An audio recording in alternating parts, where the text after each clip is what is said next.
Welcome to the Lightkeepers Podcast. I'm Clayton Vandiver, your Lightkeeper, with the show dedicated to everyone who wants to get the most quality out of life that they can. My co-host, as always, Charlene, our very own tame licensed clinical social worker, certified in the state of Florida. We invite you to join the conversation this week, which is about professional versus amateur support. Just who is that person and what qualifies them to help me? And so much more on this edition of the Lightkeepers Podcast.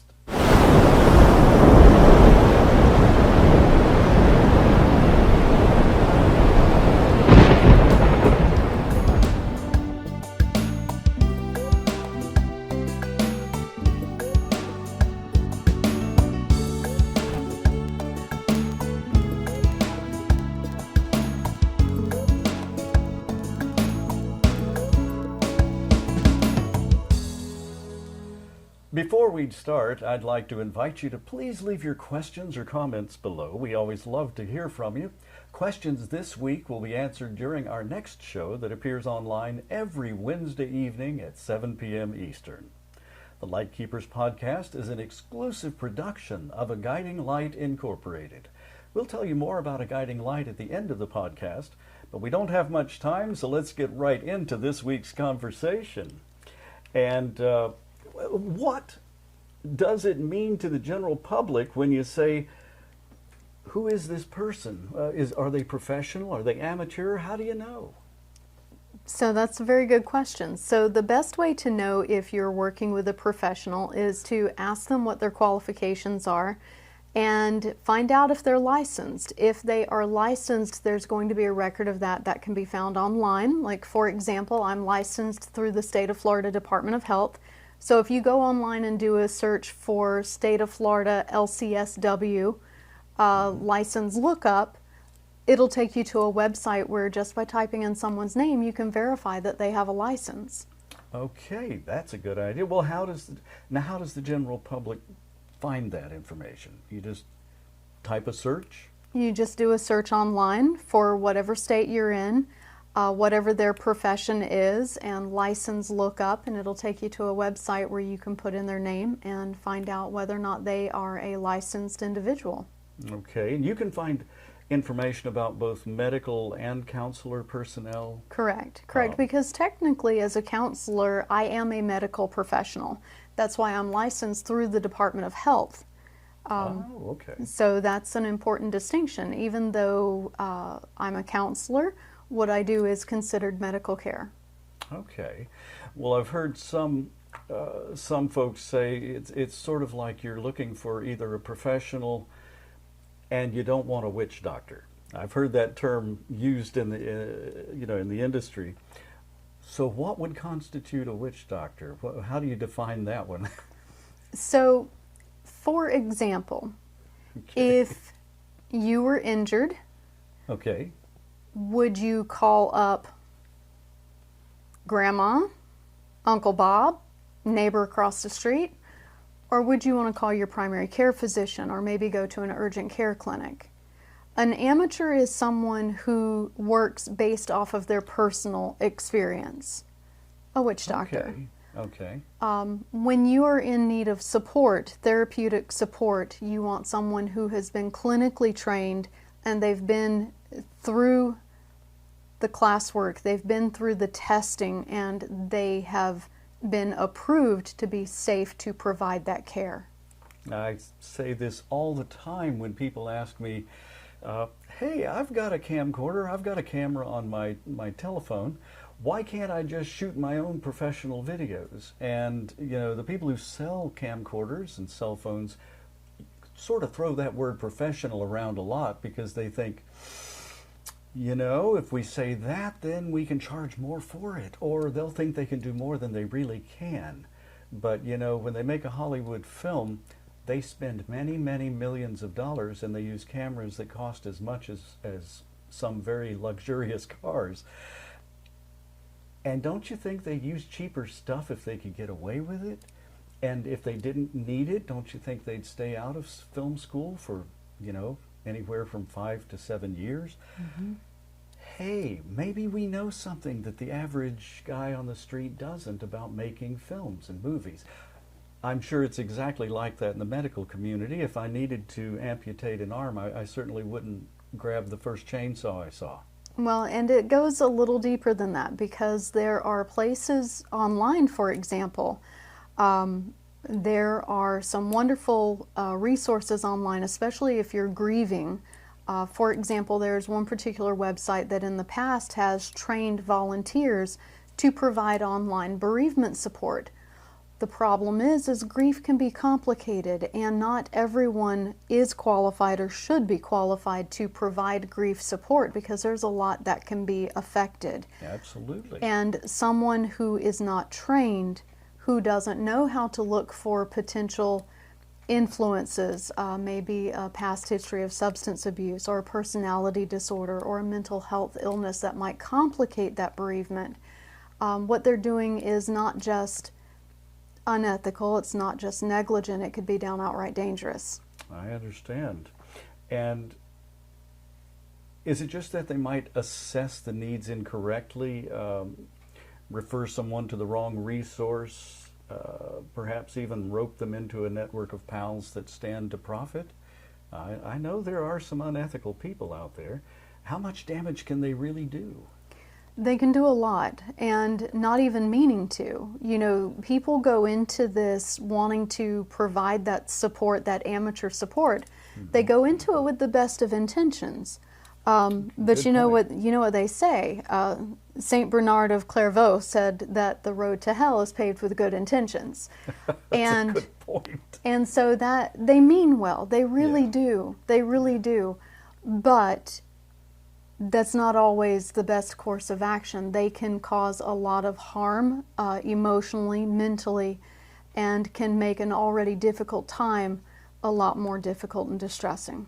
How does the person listening and watching know where to turn for information about who might be a professional and who might be a witch doctor?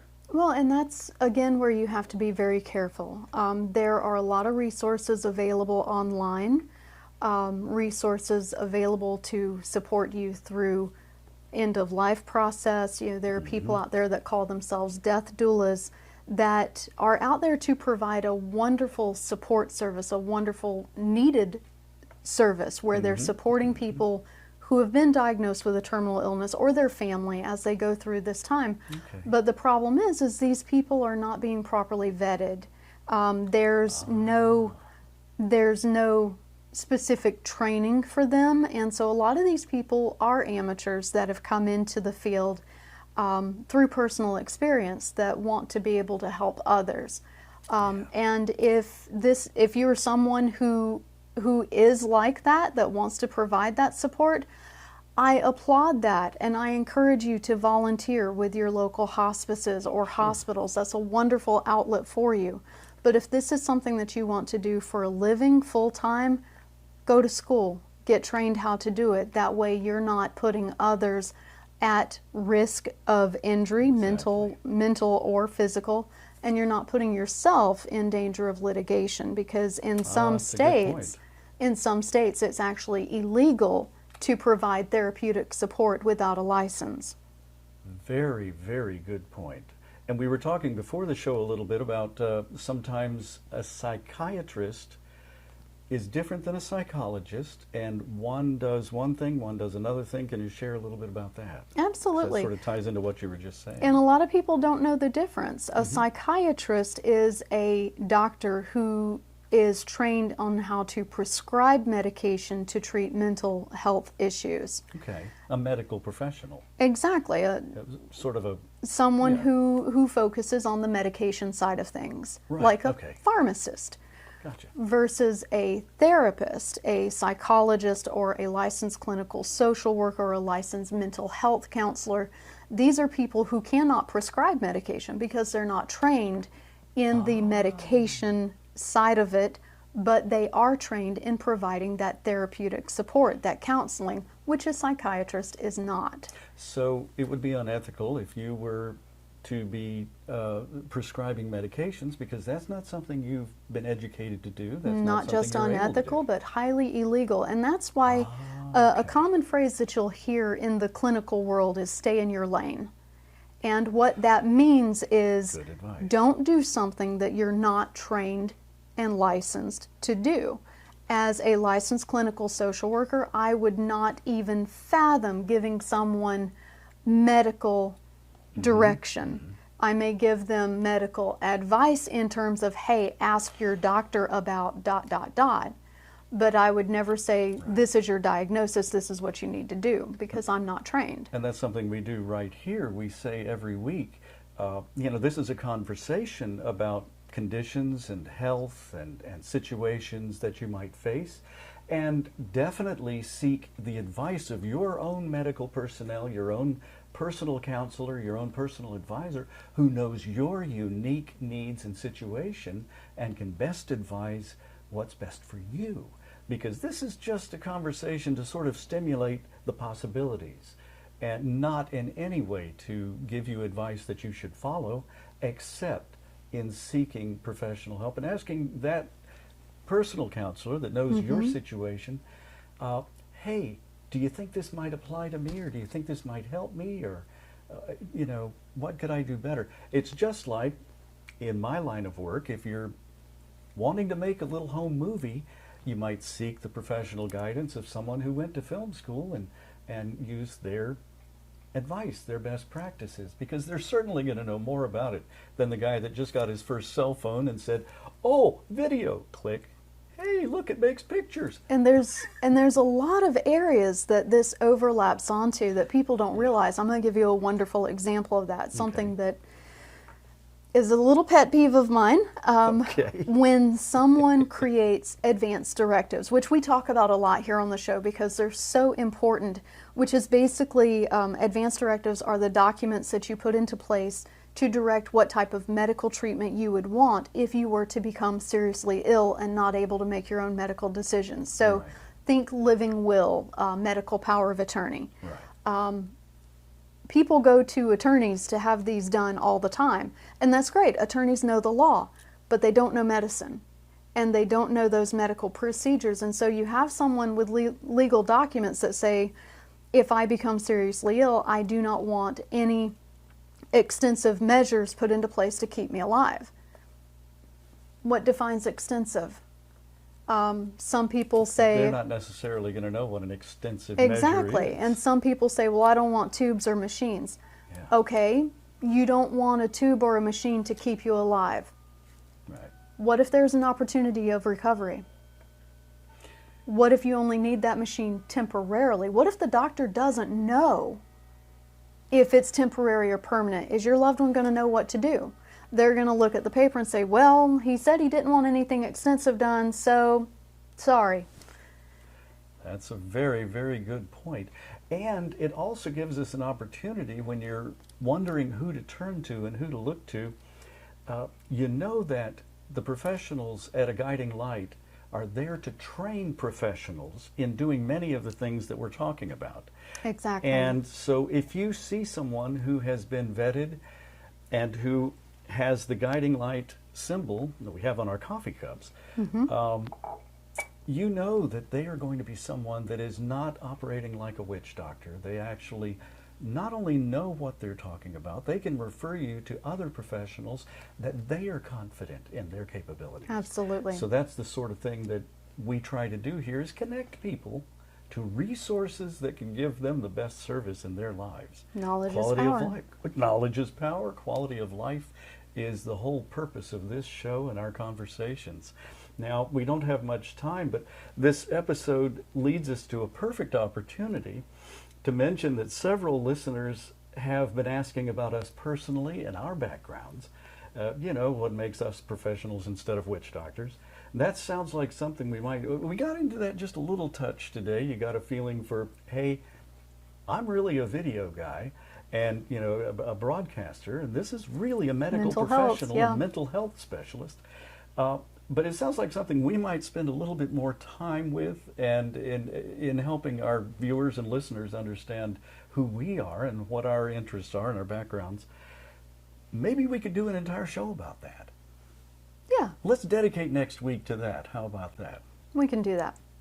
Well, it's always good to be willing to talk about quality of life because every single one of us will face some of these issues someday. Either not prepared at all or very well prepared indeed. From joining us here on the Lightkeepers Podcast each and every Wednesday evening at 7 p.m. Eastern. The Lightkeepers Podcast is an exclusive production of Vanimation Studios and is brought to you by A Guiding Light, a 501c3 nonprofit organization dedicated to education and information that allows informed preparation for living the very best life possible. The mission of A Guiding Light is to provide education for professionals and information for everyone else about life planning, available guidance, and counseling that helps individuals and their family navigate options that improve the quality of their remaining days. The organization is committed to training professionals through scholarship grants when needed, who will help you find the best information and options to meet your planning needs that are available in your area so you can be aware of your choices, confident in your decisions, and at peace that you've made the very best decisions to live life on your own terms. Visit the website at aguidinglight.org or make a tax-deductible contribution that helps others find the information and resources they need. You can send your check to the address that's right below me right now. We're so grateful for your support and sincerely hope you'll join the conversation in coming weeks. Add your questions and comments below. Speaking of that, hit the like and subscribe buttons. It is free.